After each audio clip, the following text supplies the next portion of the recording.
प्यारे दोस्तों, मैं नयन गुरु एस्ट्रोलॉजर आज आपको कृष्ण जन्माष्टमी के बारे में बताना चाहता हूँ। कृष्ण जन्माष्टमी का महत्व हमारे हिंदू धर्म में बहुत ज़्यादा है और इस दिन भगवान श्री कृष्ण जी का जन्म हुआ था। भगवान श्री कृष्ण जो है वो विष्णु जी के अवतार माने जाते हैं और इस दिन जो है काफ़ी मेले लगते हैं। आजकल तो कोरोना की वजह से नहीं लगते, लेकिन मथुरा वृंदावन में तो रासलीला वगैरह भी काफ़ी होती हैं और भगवान श्री कृष्ण के जन्मदिन को, कृष्ण जन्माष्टमी को लड्डू गोपाल के रूप में उनके बचपन को मनाया जाता है। मैं ये बताना चाहता हूँ आपको कि भगवान श्री कृष्ण का जन्म जो है वो भाद्रपद मास की कृष्ण पक्ष की अष्टमी तिथि को हुआ था। उस दिन चंद्रमा अपने उस स्थान पर और रोहिणी नक्षत्र में थे, वृषभ राशि में।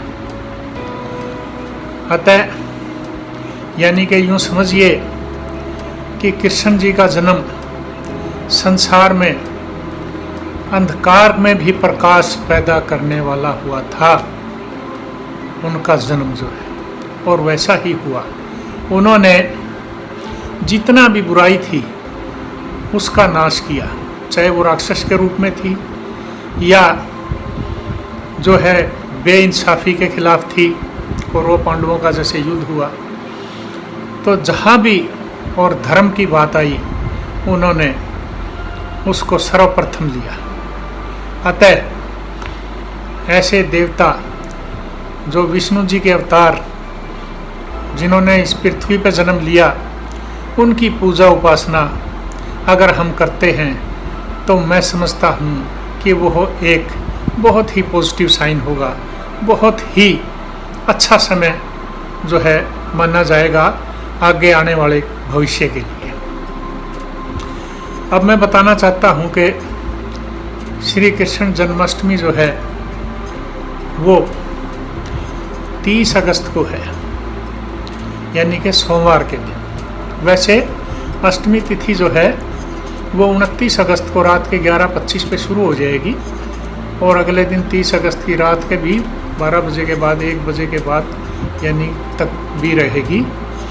लेकिन उस दिन सुबह जो है वो से शाम तक वो तिथि है, तो इसका मतलब 30 अगस्त सोमवार के दिन भगवान श्री कृष्ण जी की जन्माष्टमी मनाई जाएगी। इस दिन लोग जो है उपवास रखते हैं, पूजा पाठ करते हैं, भजन कीर्तन करते हैं, जो भी है उनकी लीलाएं करते हैं कृष्ण जी की, तो उससे एक पॉजिटिव एनर्जी समाज के अंदर जाती है और उनके ज्ञान से, गीता का जो ज्ञान है उससे बड़ा कोई ज्ञान संसार में नहीं है, जो कि आज सारा संसार मानता है। उनके ज्ञान से जो है हर एक बुरी चीज़ का खात्मा होता है। तो जैसे आज की तारीख में सबसे बुरी चीज़ तो कोरोना है, उसके बाद आपसी युद्ध हैं, परेशानियां जो आ रही हैं और जिससे कि बेरोजगारी, समस्याएं, बीमारियां बढ़ रही हैं।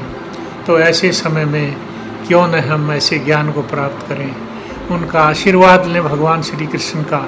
उनके जन्म से जो यानी कि संसार में अंधेरे में भी प्रकाश पैदा हुआ, और इससे फालतू क्या बताया जाए, क्योंकि मध्य रात्रि उनका जन्म हुआ और ऐसे में चंद्रमा जो है उच्च राशि में आके और अपने नक्षत्र में यानी शुभ नक्षत्र में जो है वो रोहिणी में जब उनको जन्म हुआ है, और जिससे कि उनके मामा जो कि एक विनाशकारी स्वरूप थे, उनका भी संहार उन्हीं के हाथों ही हुआ था।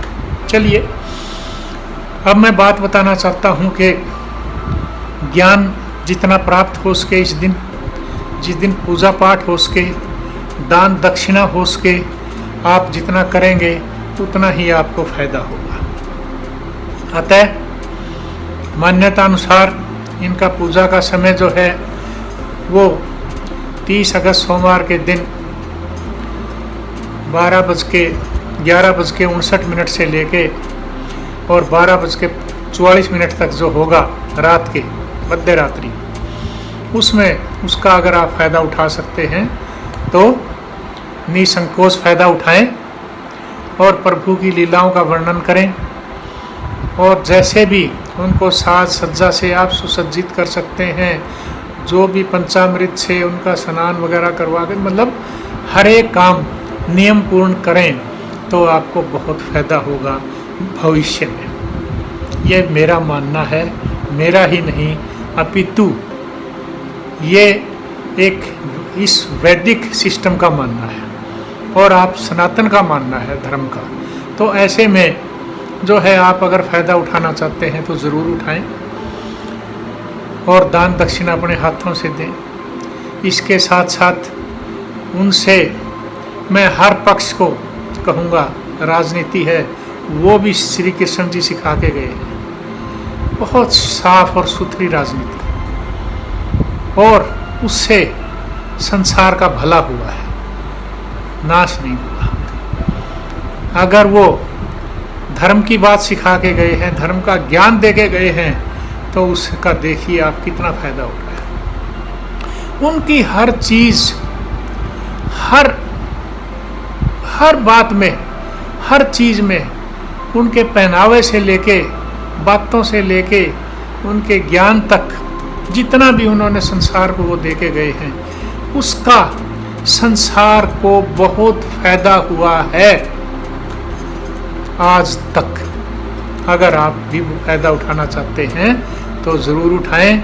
इस कोरोना से भी पीछा छूटेगा, आपसी युद्धों से भी पीछा छूटेगा, और राजनीति वगैरह भी साफ़ सुथरी हों, अच्छे काम हों, शुद्ध काम करें, तो उतना ही जीवन जो है अच्छा चलेगा। प्रगति होगी आप लोगों की, आपकी प्रगति होगी तो संसार की प्रगति होगी, और जिससे कि ये संसार बजाय दुखों के सुखों में परिवर्तित हो।